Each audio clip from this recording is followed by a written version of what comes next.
Shalom semua kekasih Tuhan. Puji nama Tuhan. Saudara terkasih, kalau kita nanti di surga, kerjaan kita seperti ini, cuma menyembah Tuhan. Amin.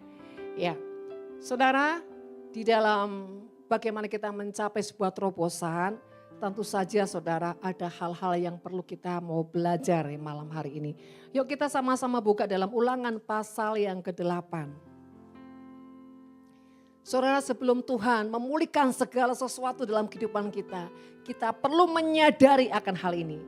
Ulangan 8 ayat 17 sampai ke 18.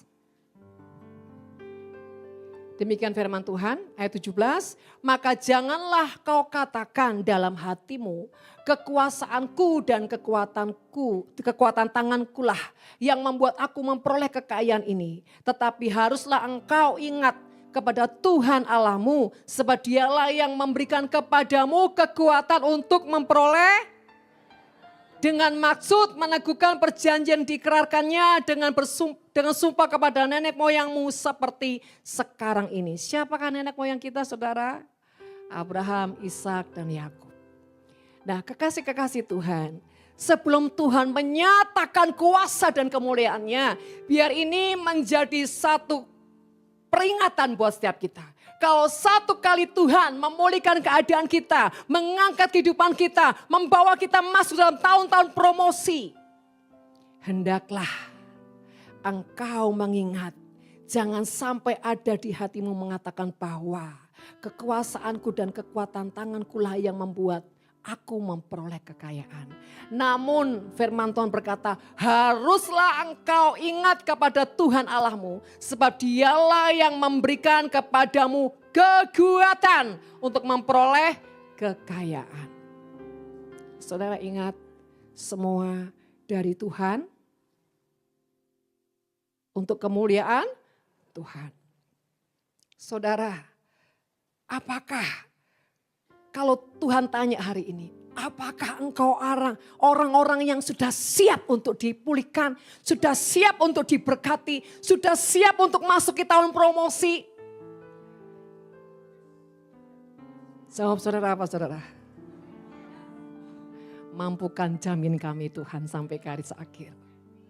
Karena semua itu tanpa Tuhan, gak ada yang bisa menjamin kita itu setia saudara.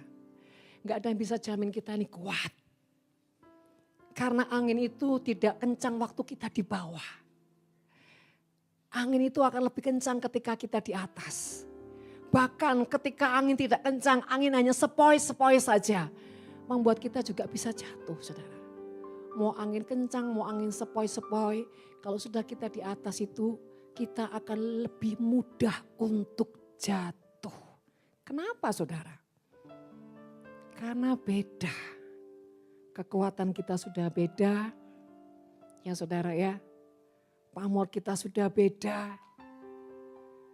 Mungkin kehormatan juga sudah beda. Tapi berbahagialah hamba yang ketika diangkat tuannya tetap menjaga, bahkan tetap meningkatkan nilai-nilai kehambaannya. Maka disitulah kunci perkenanan Tuhan sampai garis akhir. Dan kekasih-kekasih Tuhan, betapa Tuhan itu seperti Bapa yang sangat merindukan anak-anaknya. Dia kumpulin semua anak-anaknya. Untuk apa saudara? Lewat anak-anak ini saudara. Tuhan ingin menyatakan kemuliaannya kepada dunia. Supaya dunia tahu Tuhan yang kita sembah itu tidak sama. Tuhan yang kita sembah tidak tergantung oleh situasi dunia. Tuhan yang kita sembah tidak bergantung oleh apapun keadaan-keadaan ekonomi dunia. Tuhan yang kita sembah tetap sama dulu, sekarang dan selamanya. Mau ada masa kering, mau ada masa paceklik, masuk ada apapun. Dia tetap Tuhan yang sama.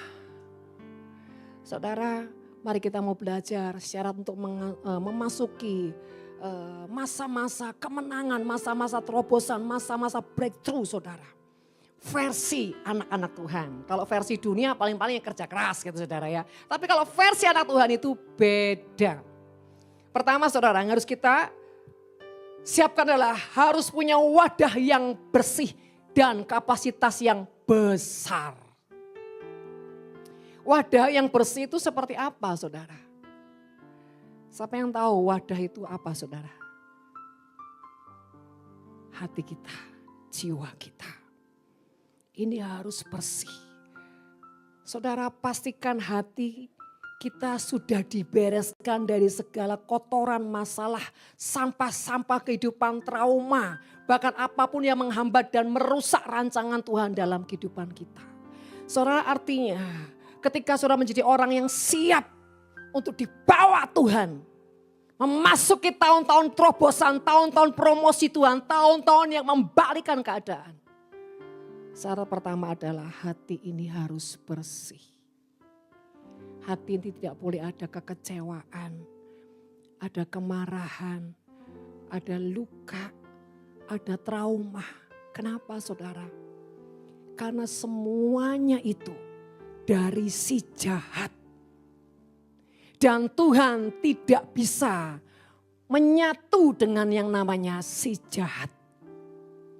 Dan itu menjadi sampah-sampah yang membuat Tuhan tidak bisa leluasa bekerja di dalam kita. Bayangin kalau saudara punya kamar, sudah kotor, ranjang berantakan. Kira-kira mood gak mau tidurnya? Selera gak mau tidur? Ya kalau orang jorok gak apa-apa bu, ngantuk. Itu tergantung style saudara setiap hari. Artinya gini loh, kalau engkau orang yang suka hidup di dalam kebenaran, engkau adalah orang yang takut akan Tuhan. Kalau engkau adalah orang yang selalu menghargai akan betapa berharganya hidupmu itu di mata Tuhan, engkau tidak akan pernah membiarkan ada sampah-sampah yang tinggal di jiwamu. Engkau adalah orang yang rajin membersihkan sampah-sampah, kecewa, sakit hati, luka, apapun itu saudara. Apalagi kalau engkau adalah orang-orang yang mudah tersinggung, waduh. Orang-orang yang mudah tersinggung itu cuma dua saudara. Satu orang sombong, ya. Yang kedua adalah orang yang gambar dirinya rusak. Gampang tersinggung. Nah, saudara, hati-hati ini menjadi penghalang penghambat besar. Jadi pastikan adalah orang-orang yang benar-benar rajin membersihkan hatimu, jiwamu. Di jiwa itu adalah kehendak, pikiran dan perasaan. Bahkan perasaan yang jahat dikebaskan, saudara. Saudara, kalau sejujurnya ya kita ini tidak membiasakan hidup bergaul dengan Tuhan, bergaul dengan firman-Nya, ada di lingkungan orang-orang yang takut akan Tuhan, saudara akan sangat-sangat mudah segala tipu daya roh jahat yang mengotori di jiwamu akan membuat engkau terjerumus dan tidak punya kepekaan tentang kebenaran. Sudah tahu salah, sudah tahu enggak benar, tapi diterjang terus. Jadi saudara terkasih, sebab itu kita ini menjadi orang yang harus selalu bergaul dengan firman. Ya, saya menghimbau di semua di tempat ini, semua juga yang di online, ya. Harus mau nggak mau, suka nggak suka, kembali ayo baca Alkitabnya. Baca Alkitabnya. Karena ketika kau membaca Alkitab itu hidupmu akan pasti berbeda. Asal kau membacanya dengan pengertian. Artinya pengertian itu gini loh. Sekalipun aku nggak ngerti ini apa sih Tuhan. Tapi kalau hatimu itu tulus dan murni, kau setia. Ya, asal juga yang kedua kau jangan baca seperti dikejar target, dikejar maling, cepet-cepetan. Kau baca dengan hati yang sungguh-sungguh menghormati Tuhan. Apapun itu, kau sudah berdoa minta hikmat tapi belum dikasih hikmat. Percayalah, ketika kau membangun kesetiaan, ketekunan di dalam keintiman akan firman Tuhan, itu seperti membangun pondasi di rumah yang kuat dan kokoh. Dan itu tidak akan merugikan apapun. Saudara, jadi pastikan hatimu itu harus dibereskan dari segala hal-hal yang mencemari, yang mengganggu, menghambat, merusak setiap rencana Tuhan. Ya, yang selanjutnya pastikan pikiran tidak tumpul. Ya, tidak tumpul itu apa sih saudara? Error. Ya, gak bisa mikir saya Bu. Biasanya orang kalau gak bisa mikir itu kaken apa? Kaken handphone. Yang kedua, karena terikat pornografi jadi bahlul. Serius saudara. Ya, makanya handphonenya itu harus handphone kudus. Yang dilihat itu hal-hal yang positif, yang membangun. Jangan yang gosip-gosip. Jangan yang enggak benar-benar. Ya saudara, pastikan saudara apa yang saudara konsumsi setiap hari itu pastikan punya selera yang positif, yang berkenan sama Tuhan. Ya, jadi jangan punya pikiran yang tumpul. Bersih dari semua yang negatif, yang jahat. Dan miliki apa? Hikmat. Saudara, kalau kita mau menjadi orang mengalami breakthrough, terobosan. Pikiran ini jangan negatif. Ada nantilah gagal lagi, gagal lagi, gagal lagi, gagal lagi. Saudara terkasih, sebetulnya tanpa sadar ya, yang mencetak engkau menikmati dan menuai apapun itu karena dari pikiran dan keyakinan yang kau olah di jiwamu. Sekali lagi saya ngomong. Apa yang kau nikmati, apa yang terjadi dalam hidupmu, apa yang kau tuai itu akibat dari apapun yang kau konsumsi dan kau kelola di keyakinanmu, di pikiranmu, maka jadilah itu. Kalau pikiranmu selalu mengatakan, mana mungkin Tuhan, mana mungkin. Terus Kus Plus bilang gini, oh tak mungkin, tak mungkin. Ya tak mungkin saudara. Biar kau rajin ibadah, biar kau rajin doa, kau rajin pelayanan, kau baca firman, kau perpuluhan. Karena sudah cetakan di otak kita, tidak mungkin, tidak mungkin. Ya tidak mungkin. Tapi belajar apapun, kau adalah orang yang berani membalikkan keadaan. Memang bagi dunia itu enggak mungkin, tapi bagi Tuhan kecil. Sekalipun saudara ya awalnya itu enggak senekat itu, percayalah. Tapi saudara iman itu perlu dipompa, perlu dilatih. Seperti orang fitness. Orang fitness itu supaya apa yang kuat saudara? Otot. Otot iman kita itu juga perlu terus dilatih. Seperti tahun ini Tuhan kasih proyek 12 provinsi. Saudara, kalau orang yang go flow langsung ini 12 Tuhan, situ aja ngeluh Tuhan. Tapi kalau orang yang mengerti dan sepakat dengan Tuhan, apapun yang tidak mungkin, keputusannya gini, justru ini Tuhan. Karena saudara kalau takaran kita sesuatu yang mudah dan mungkin, itu tanda tanya. Tapi kalau justru Tuhan itu pasti sesuatu yang sulit. Kenapa Tuhan kasih yang sulit? Dan itulah tandanya musim yang baru. Musim yang belum pernah kita lewati. Jadi saudara terkasih, mari jaga pikiran kita. Jangan sampai engkau itu taat, secara fisik engkau setia. Tetapi ini yang gak dirubah. Akal budinya gak dirubah. Maka tidak akan bisa mengubah apapun dalam hidupmu. Saudara, kita itu perlu mengendalikan pikiran kita.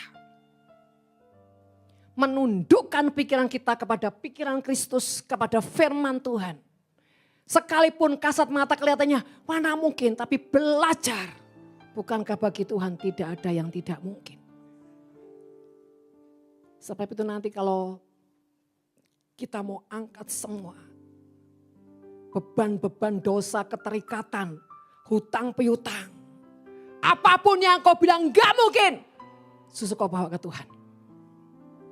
Tapi bukan berarti yang sudah nanti yang punya utang, Tuhan beres, wis ora bayar. Ya bukan begitu caranya. Tapi percayalah Tuhan akan memberikan kau jalan keluar sehingga kau bisa membereskan semua bon-bonane. Gitu loh saudara. Ya, jadi hatimu dan pikiranmu itu seirama, positif, optimis, yakin, percaya, grinding way. Gitu saudara, enak. Karena gini loh, kalau kita ini terus mikir, saya enggak nyindir yang botak ya saudara. Karena itu memang takdir. Enggak. Artinya gini loh, sudah dipikir sampai puyeng pusing saudara ya. Toh ujungnya enggak bisa apa-apa. Kenapa enggak serahkan Tuhan aja? Sambil apa?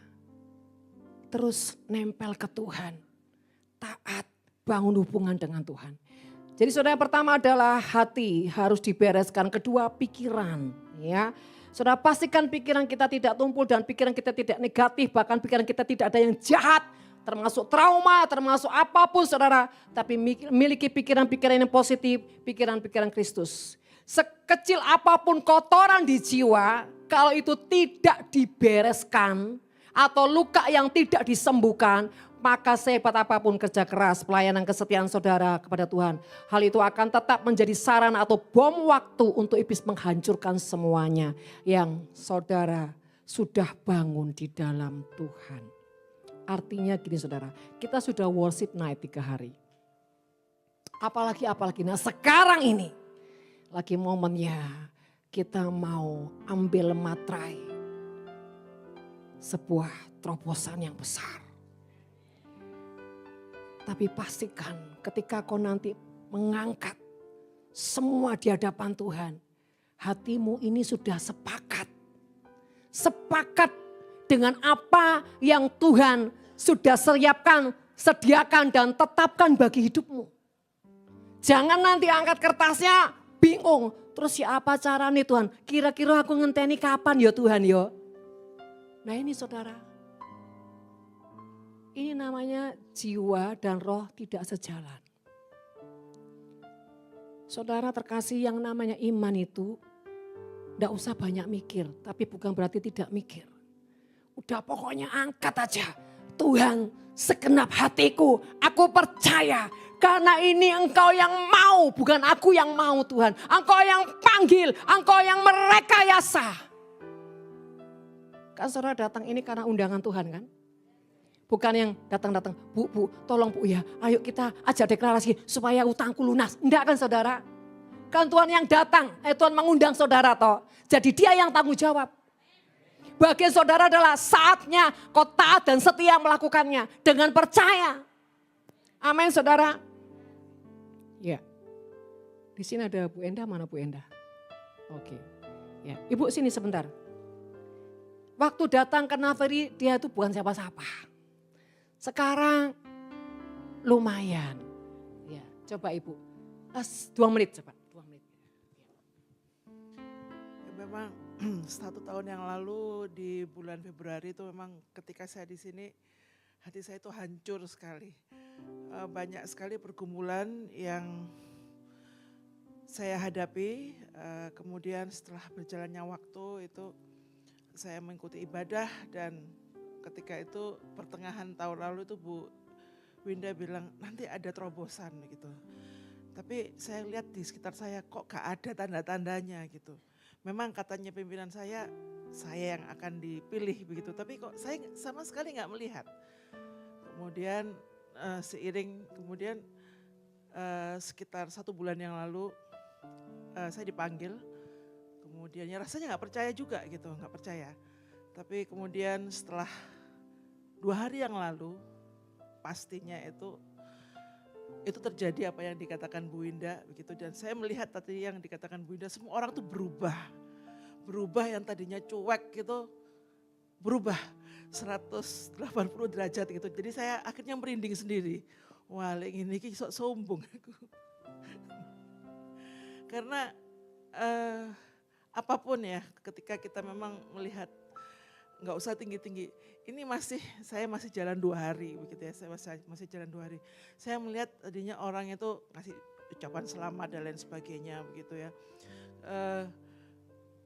Biasa aja begitu, tapi yang ketika saya agak tadi ketika saya pulang begitu, yang biasanya dia sangat cuek gitu ya. Jadi kalau melihat saya itu gimana begitu, karena memang dia lulusan dari luar negeri begitu. Jadi kalau lihat yang lulusan lokal gitu agak gimana begitu. Tapi ketika dia tahu saya yang dipilih sudah sangat berbeda. Nah ini memang tadi kita perlu ketika apakah jiwa kita itu mampu menahan angin yang semilir-semilir gitu ya, itu masih 2 hari ini. Belum nanti seiring waktu karena ini jalannya 5 tahun gitu.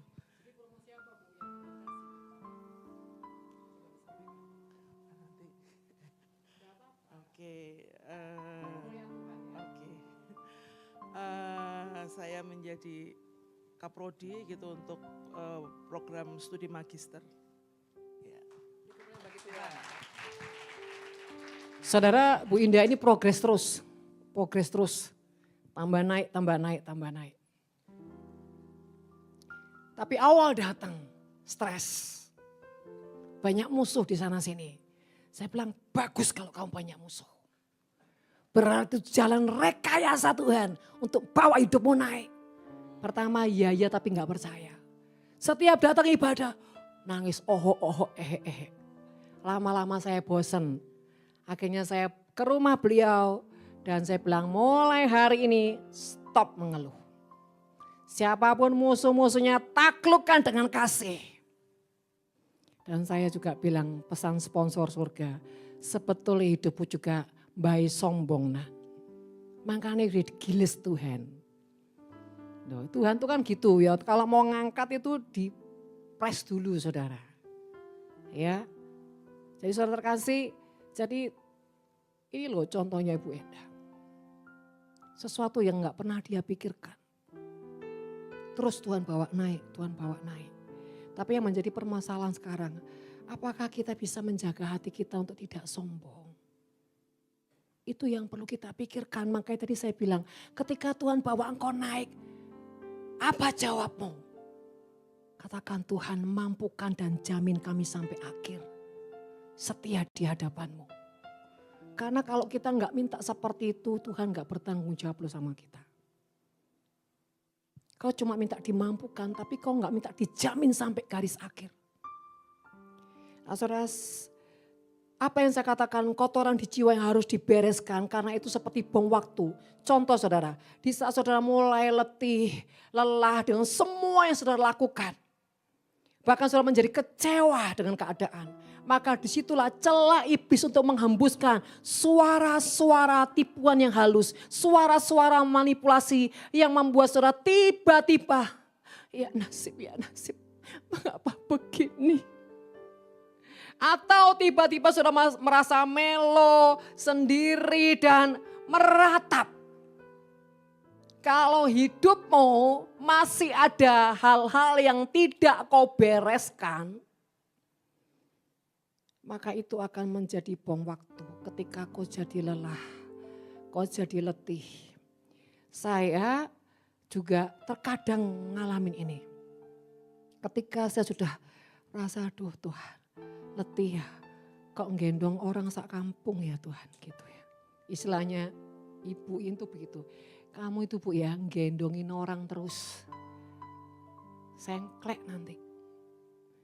Satu kali saya ini sadar, iya Tuhan ya.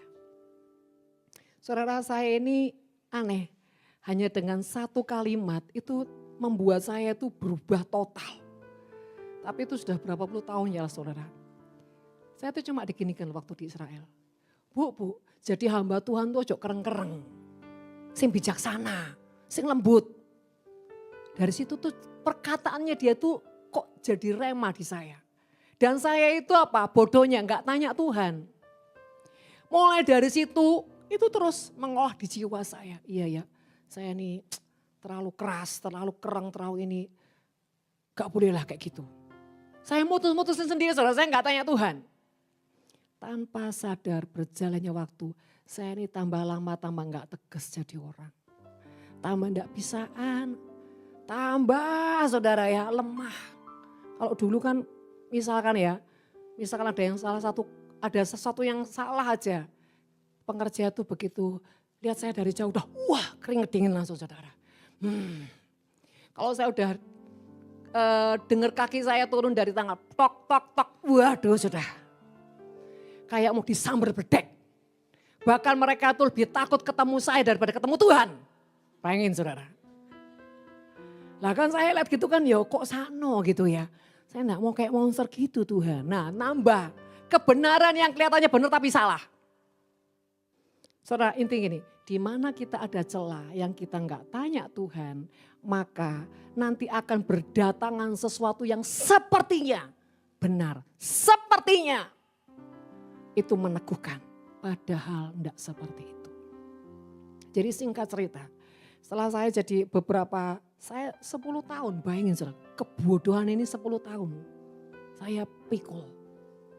Sehingga lama-lama saya sadar, iya ya, kok saya ini kok jadi orang yang lemah. Nanti tidak bisa memutuskan sesuatu. Nanti aduh ya gampang kasihan. Aduh semua semua digendong. Wis tak gendong masuk lo karung. Saya terkelas gini saudara. Akhirnya saya geblak sendiri saudara. Singkat cerita saya tuh diingatkan Tuhan. Kamu itu kena kata-katain dulu. Tanpa kamu mengolahnya dengan aku. Harusnya kan saya tanya Tuhan, iya Tuhan ya. Saya seperti itu tuh Tuhan berkenan enggak ya.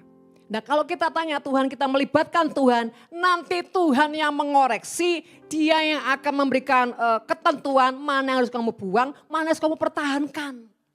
Mana kamu harus bijak, mana yang harus kamu teruskan. Dan saya kan langsung pangkas dan saya olah sendiri dengan kebenaran saya, itu membuat saya akhirnya jatuh. Sebagai pemimpin, saya ini seperti orang gagal. Karena apa? Terlalu banyak belas kasih. Sehingga membuat anak-anak ini tidak terlatih, tidak terdidik dan tidak punya kekuatan untuk bak gitu saudara. Waduh, wong ribu. Enggak, dalam tanda kutip. Secara mental. Nah, saudara terkasih. Saya ini perlu menceritakan pengalaman saya. Karena gini, kita tuh tanpa sadar, seringkali tanpa sadar atau tidak sadar hal-hal yang membuat kita mengalami racun-racun itu ya bisa berdatangan ketika hati kita ini lagi trouble. Hati kita lagi bermasalah. Contoh saja, kalau saya kecewa, saya biarkan kecewa. Saya tidak membereskan kecewa itu saudara. Maka ketika kecewa tidak saya bereskan dan saya cuma gini, ya sudahlah, kan takut Tuhan, ya sudahlah enggak apa-apa. Satu numpuk. Nanti kecewa lagi, tidak dibereskan, kan takut Tuhan, kasih, ya sudahlah. Sampai berpuluh-puluh kecewa dan ujungnya begitu kena sesuatu, dia. Karena apa? Luka yang tidak dibereskan. Luka-luka kecil yang tidak disembuhkan, tidak dibereskan, itu akan menjadi borok yang terus menganga menjadi besar. Memang kita harus mengasihi, mengampuni, tapi kita harus mencabutnya, memastikan sampai akar itu sudah beres. Dan seringkali kita ini ya sudahlah, tapi tidak dibereskan. Makanya orang yang kebanyakan ya sudahlah, stres. Kebanyakan ya sudahlah, saudara ya. Kanker, jantung, langsung apa? Game over. Ternyata dibalik semuanya itu terlalu banyak menyimpan ya sudahlah. Saudara, ya sudahlah itu yang penting dibereskan, diselesaikan sampai tuntas.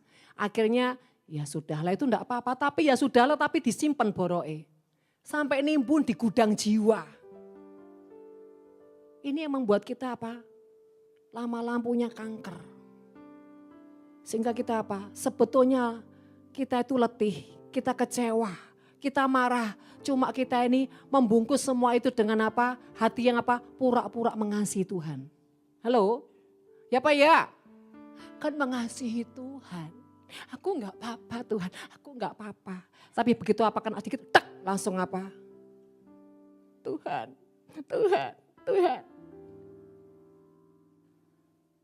Perjalanan saya sebagai gembala, perjalanan saya sebagai pemimpin.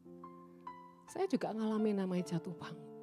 Ketika saya ini semuanya enggak kuat, saya harus kuat. Tapi caranya saya salah. Cara saya menguatkan itu saya enggak datang ke Tuhan. Membereskan. Jadi saya membiarkan itu, saudara, panah. Apapun menimpa saya cuma Ya sudahlah, ampuni. Tapi saya tidak pernah membawa ini ke Tuhan, ini yang salah. Apapun itu kita bawa ke Tuhan, kita bereskan, kita selesaikan di hadirat Tuhan. Maka nanti Tuhan itu memulihkan. Dan saudara terkasih, jadi enggak jaminan. Ya kita itu enggak boleh jadi orang yang sok kuat. Atau pura-pura kuat, tapi juga enggak boleh terlalu melo. Terlalu meratap. Kalaupun sedih ya sesaat saja, enggak usah sampai beberapa saat. Karena kita tahu bahwa kita masih manusiawi. Yang penting kita bawa ke Tuhan, kita bereskan dan kita kuat lagi dalam Tuhan. Karena itu adalah tanda-tanda orang yang hidupnya apa? Mengasihi jiwa-jiwa. Orang yang menaruh apa? Harga yang harus dibayar. Itulah salib. Dan disitulah kita belajar yang namanya kehambaan. Sekalipun itu banyak panah, banyak pedang, banyak apapun saudara. Tapi kita belajar bagaimana lewat semua itu kita dimurnikan dan kita bertahan itu bukan karena kita ngempet.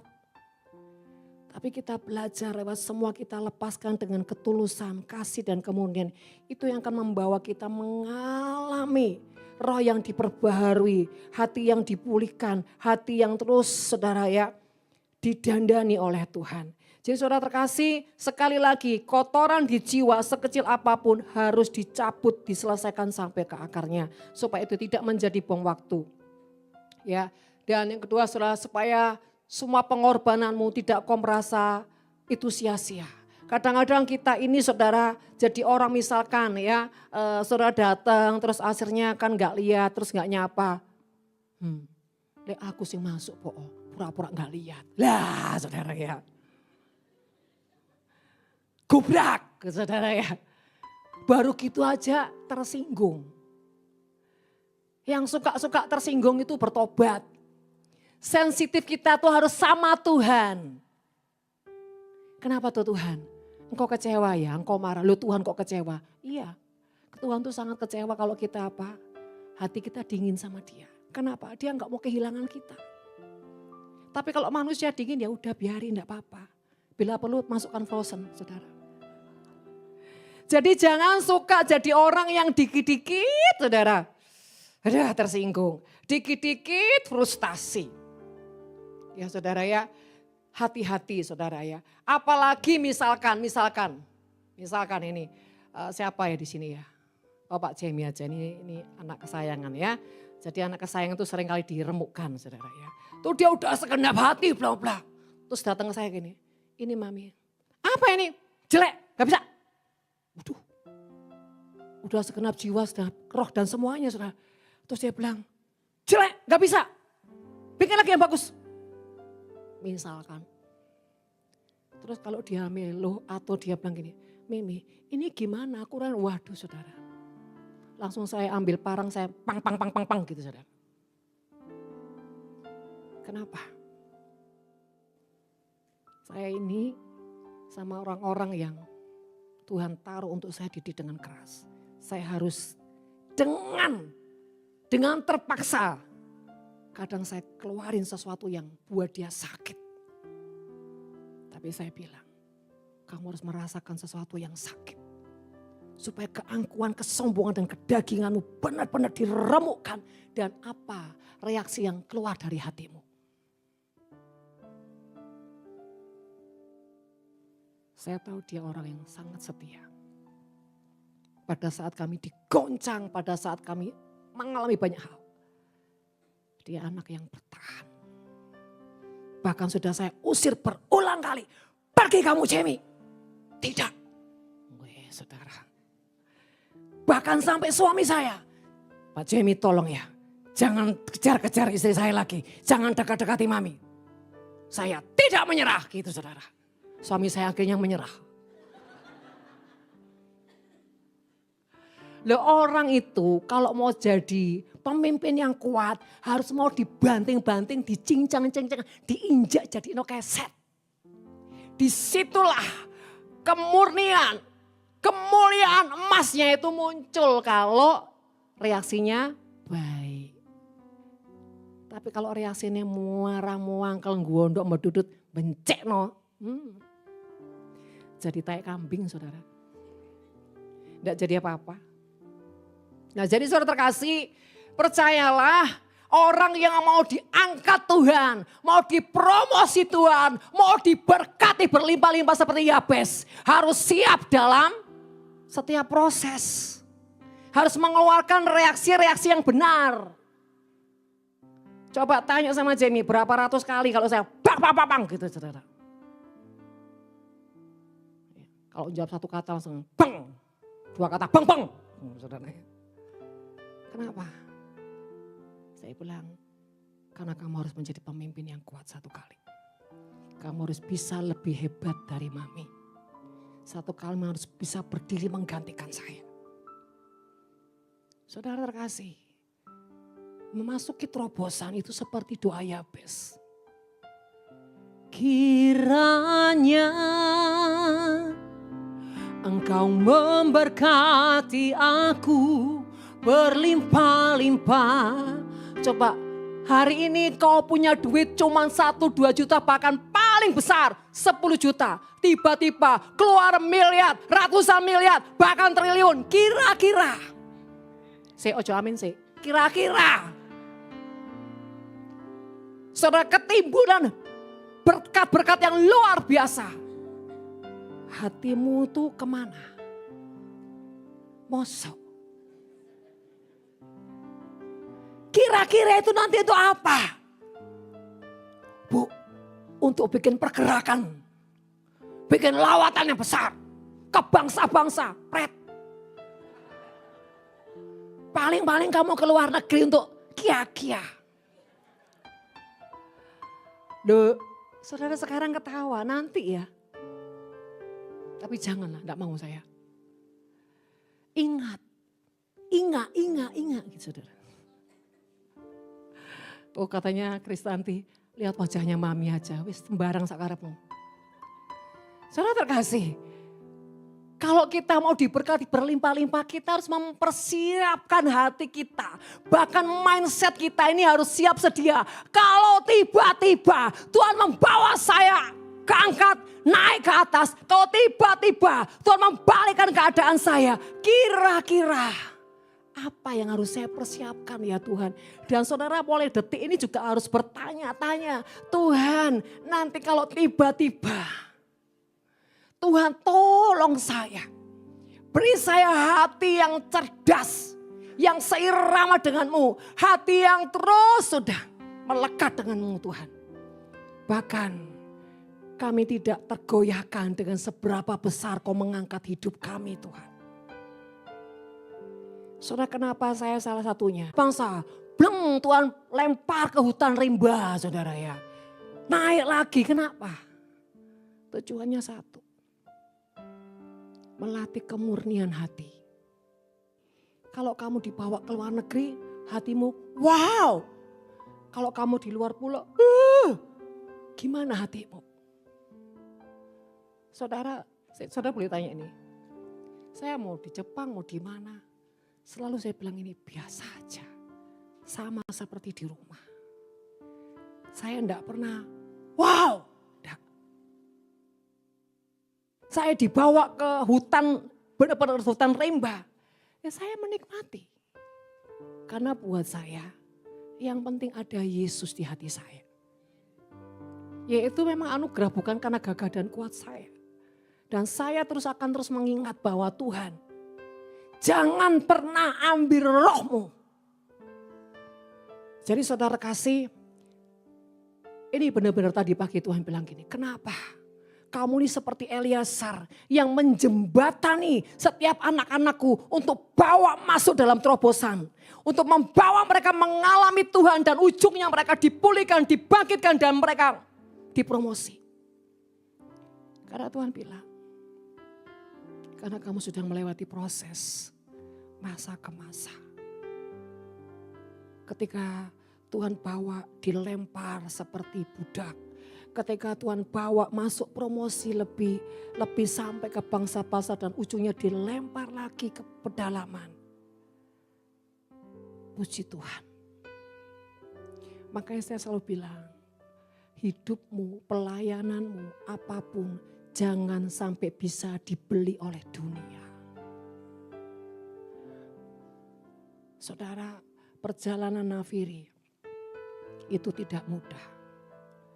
Bahkan orang-orang yang berusaha mau jadi donatur dan baru mau mengendalikan kami, baru mau ngomong sudah tak pendeli minggat saudara.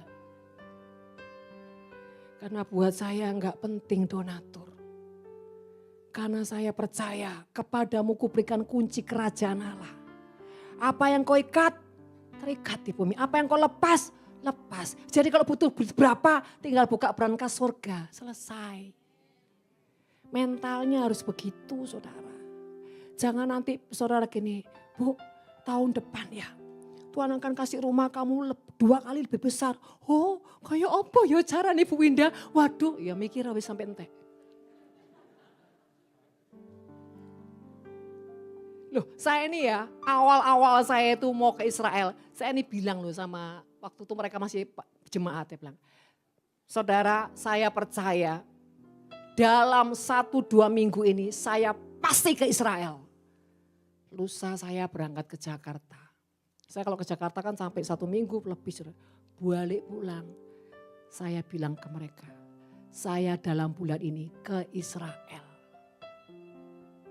Mulut ini cuma jedor saudara. Tapi kalau jedor ini yakin jadi. Dikasihlah tiket. Terus saya enggak bilang gini. Nanti sangune ya apa Tuhan. Sok Tuhan kesel saudara. Jangan suka gitu. Kalau Tuhan sudah membuka di awal Tuhan akan menyertai sampai akhir. Amin. Nah yuk selanjutnya saudara. Bereskan setiap kecewa sekecil apapun atau luka karena ini menjadi masalah besar atau bom waktu yang tidak pernah kau sadari. Artinya jangan pernah izinkan luka itu ada di hatimu. Selanjutnya menjadi wadah yang besar, kapasitas yang besar. Artinya harus kerja keras dengan mengandalkan Tuhan. Saudara jangan kerja keras tok tapi enggak mengandalkan Tuhan. Pasti kesasar terus saudara, capek. Ketika kau tidak mengandalkan Tuhan, kau seperti orang yang terus mengisi bejana-bejana. Tapi bejanamu itu terus bocor. Tapi ketika kau kerja keras, kau mengandalkan Tuhan, kau dipimpin Tuhan. Pasti semuanya akan menjadi ketepatan. Saudara terkasih, kita harus kerja keras, jangan malas. Ya, tetapi kita harus mengandalkan Tuhan. Dan tidak mengandalkan pikiran kita, fasilitas. Jangan mengandalkan di luar Tuhan. Bahkan bergerak dalam pimpinan Tuhan, dalam ketaatan dan ketepatan. Jangan jadi orang yang taat tapi meleset, enggak pernah tepat. Taat itu tepat, misalkan hari ini Tuhan bilang gini. Nah datang ke si A, bereskan ampuni. Ya Tuhan, tapi besok pagi. Itu namanya enggak tepat. Nah hari ini telepon si B, doakan. Ya Tuhan, tapi nanti 2 jam lagi. Itu enggak tepat. Besok ya nak ya, perpuluhan. Ya Tuhan, gampang kalau bisa transfer sih. Gampang Tuhan. Akhirnya sampai 1 minggu. Seringkali ketaatan itu tidak tepat. Dan itu seringkali menjadi kebocoran. Hati menggerakkan, ayo doa, bangun. Ya Tuhan bangun. Bangunnya harusnya jam 5. Setengah jam lagi, jam 5 lebih 30. Ya Tuhan sudah pergi. Terus datang Tuhan mau apa? Malaikat bilang, wis minggat Tuhan nih. Seringkali saudara, ketaatan itu tidak tepat. Itu yang menjadi saudara tidak pernah bisa mengalami yang namanya kairos Tuhan. Kalau kita kairos pasti. Saya ini ngalami ya, sesuatu yang tepat itu pasti luar biasa. Apapun itu. Tidak boleh menunda, tidak boleh meremehkan. Bahkan tidak boleh pakai caramu, tapi cara Tuhan. Ya, saudara, saya ini kok bau ukupan ya. Berarti ini Tuhan ini hadir, saudara. Banyak belajar mengupgrade diri. Nah, mengupgrade. Siapa di sini yang bilang ini? Aku wis cukup kok Bu. Aku ini orang yang melayanan, konselor, pendoa, pimpin pujian. Tapi saudara enggak pernah mengupgrade diri. Saudara, Tuhan tuh enggak suka orang yang selalu pakai yang lama. Saudara sadar, iblis itu selalu mengupgrade terus loh. Tapi anak-anak Tuhan tidak pernah mau mengupgrade diri. Malas, gak mau belajar banyak hal. Saudara, saya sampai hari ini aja, saya tuh suka belajar melatih vokal. Saya lihat YouTube. Ya apa sih, nyanyi itu bagus. Olah vokalnya bagus. Kesehatan saya belajar. Motivasi saya belajar. Belajar di motivator saya belajar, saya buka. Psikolog saya belajar, saya lihat. Kalau nanganin jiwa tuh secara, kalau orang dunia tuh seperti ini. Oh, saya tambahkan, saya lengkapi. Belajar. Belajar dengar khotbahnya hamba-hamba Tuhan. Itu namanya mengupgrade. Jangan boseni. Kalau saudara tidak pernah mengupgrade, itu seperti saudara punya satu talenta dikubur. Ini hamba yang jahat. Hamba yang gak berguna. Karena apa? Tidak ada sesuatu yang baru. Saya loh saudara, saya merasa ya. Penyembahan saya ini masih belum di-upgrade. Saya ini setiap hari seperti orang dikejar waktu. Mana saya harus sama Tuhan, dengarkan firman, mana ngurusi orang, mana. Seperti waktu ini cepat habis saudara. Saya ini hari-hari lagi banyak ngumpulin perbendaharaan lagu-lagu. Dan di situ Tuhan ajarin saya. Mana lagu yang ini spiritnya enggak boleh, terlalu melo, enggak bagus. Ini boleh dan Tuhan ajarin. Bahkan ada pujian-pujian yang kelihatannya ini rohani, tapi dibalik semua itu kata-katanya malah enggak bagus. Misalkan contoh, yang tadinya waduh kemuliaan Tuhan, ujung-ujungnya Tuhan mana buktinya, mana buktinya. Nah saudara, jadi saudara kalau lagu-lagu rohani, saudara harus lihat dengan cermat. Kata demi kata, saudara ya, itu apa sih maknanya? Saudara terkasih, itu namanya mengupgrade, belajar. Ya, belajar. Dan saudara, saya kan punya, Tuhan itu punya sesuatu dalam hidup saya gini. Satu kali kamu akan menyembah, dan penyembahanmu itu bukan penyembahan biasa-biasa. Dan saya menantikan sudah sangat puluhan tahun saudara. Tuhan seperti apa? Tapi setiap kali Tuhan bilang, belajar terus nak, belajar terus. Nanti saat dan waktunya itu akan tiba. Dimana ketika kau menyembah, orang tidak perlu disentuh, orang tidak perlu ditengkang-tengking tapi mengalami lawatan Tuhan. Nah saudara terkasih, itulah salah satunya. Dan saudara terkasih, yang selanjutnya kita harus bebas dari belenggu di jiwa dan kita mau belajar. Dari mana saudara kita bisa tahu bahwa kalau ada jiwa dan mental yang masih terbelenggu dan dikuasai oleh roh-roh perbudakan dan kutuk kemiskinan. Satu, orang yang masih suka aji mumpung. Bu kok pakai nama aji mumpung? Ya saya enak, magreng, aji mumpung. Bukan aji marsaid saudara. Saudara tahu tuh aji mumpung? Orang yang selalu memanfaatkan situasi tapi untuk apa? Kepuasan, kepentingan diri. Nah, orang kalau punya mental ini contoh ya. Mumpung ditraktir. Ya, puji Tuhan. Misalkan yang lain minumnya es teh. Aku es teler. Yang lain makannya misalkan bakmi. Kue tiaw. Oh, steak. Terus bilang gini sama yang punya. Bungkus ya buat anakku ya. Suamiku juga. Makku. Orang kayak gini injek ya saudara ya. Ini namanya orang suka apa? Suka apa? Aji mumpung. Wih, mentang-mentang wis makan nanti. makan. Saudara, bukan ambil piring, ambil rantang. Ini roh rakus, roh serakah, roh egois. Mana bisa diberkati Tuhan? Gak akan. Percayalah saudara, karena itu punya roh jahat. Hati-hati, kelihatannya sepele. Tapi itu roh yang menyusup. menguasai, memperbudak. Apanya? Perut. Nek makan gak sih, enggak lego saudara. Kelihatannya enggak enak didengar, tapi ini banyak anak-anak Tuhan. Coba kalau pergi ke pesta. Waduh, begitu giliran makan, rebutan sampai. Saya kira ini anak-anak Tuhan kok kewampungan toh. Saya paling enggak suka loh. Kalau di prasmanan, langsung terus jerat, waduh. Bukannya ngantri sopan, terobos-terobosan. Itu bukan breakthrough saudara, itu rakus. Enak enggak saudara ya? Rasa no.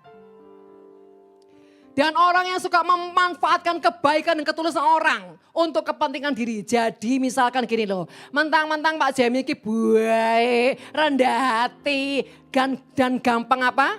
Dan gampang disambati. Pak Jemi, saya nggak punya bensin. Oh iya, berapa bensin ini? Berapa lah Pak? Sesukanya kalau Bapak kasih 200.000 ya enggak apa-apa. Orang gini dipites saya saudara. Besok datang lagi, Pak saya lupa bawa dompet Pak. Besok datang lagi, Pak kemarin saya gajian tapi belum diambil Pak. Orang yang suka memanfaatkan orang-orang baik. Sudah dikasih hati ngambil?